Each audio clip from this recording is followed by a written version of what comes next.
ನಾನು ಆವಾಗ್ಲಿಂದ ನೋಡ್ತಾ ಇದ್ದೀನಿ ಗೈಸ್. ನಾನು ಯಾವ ರೀಲ್ಸ್‌ನ ಸ್ಕ್ರೋಲ್ ಮಾಡಿದ್ರು ನನಗೆ ಯಾವುದೇ ಕಂಟೆಂಟ್ ಕ್ರಿಯೇಟರ್ಸ್‌ದು ರೀಲ್ಸ್ ಬರ್ತಾ ಇಲ್ಲ. ಬರೀ ಎಐ ರೀಲ್ಸ್ ಬರ್ತಾ ಇದೆ. ನೀವು ನೋಡ್ಬೇಕಾ? ನೋಡಿ.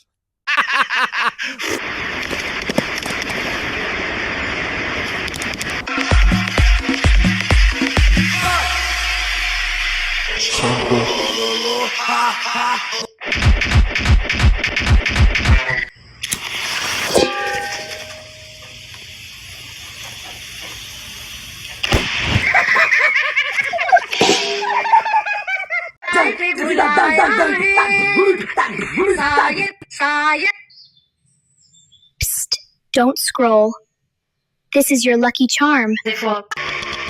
आज मुझे बिंदी लेनी है, चूड़ी लेनी है, झुमका लेना है, लिपस्टिक लेनी है, गोरा होने की क्रीम लेनी है और हाँ सैंडल लेना है, जूता लेना है। अरे चुप, दुकान में पहुंचने तो दे, दिमाग खराब कर रही है। हर टाइम डांटते रहते हो, कभी प्यार से नहीं बोलते।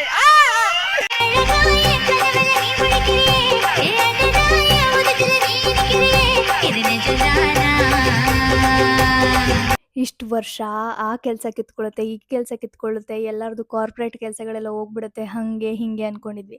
ಈಗ ಇನ್ಸ್ಟಾಗ್ರಾಮು ಬಿಡ್ತಾ ಇಲ್ಲ ಗೈಸ್. ಅಷ್ಟೇ, ನಮ್ಮ ಕತೆನೂ ಫಸಕ್. ಇನ್ನು ನಾವು ಕಂಟೆಂಟ್ ಮಾಡೋದೆಲ್ಲ ವೇಸ್ಟು. ನಿಮ್ಗಳಿಗೆ ಎ ಐ ಕಂಟೆಂಟೇ ಇಷ್ಟ ಆಗ್ತಾ ಇದೆ. ಸೊ ನಾವೇನು ಮಾಡೋಕ್ಕಾಗುತ್ತೆ? ಇನ್ಮೇಲೆ ನಾವು ಕೂಡ ಕ್ರಿಯೇಟರ್ಸ್ ಕೂತ್ಕೊಂಡು ಎ ಐ ಥರ ಗೊಂಬೆನ ಜನ್ರೇಟ್ ಮಾಡಿ ಪಪೆಟ್ ಶೋ ಮಾಡ್ಕೊಂಡು ಕೂತಿರ್ತಾರೆ. ಹೋಗಿತ್ತು ಅಷ್ಟೇ. ಇನ್ನು ರಿಯಲ್ ಟ್ಯಾಲೆಂಟಿಗೆ ವ್ಯಾಲ್ಯೂ ಇಲ್ಲ, ಬರೀ ಎ ಐಗೆ ವ್ಯಾಲ್ಯೂ. ನೀವು ಎ ಐಗೆ ವ್ಯಾಲ್ಯೂ ಕೊಡ್ತಾ ಇರೋದು. ಸೊ ಎ ಐ ಬೆಳೀತಾ ಇದೆ. ಒಳ್ಳೇದಾಗಲಿ ಎಲ್ಲರಿಗೂ.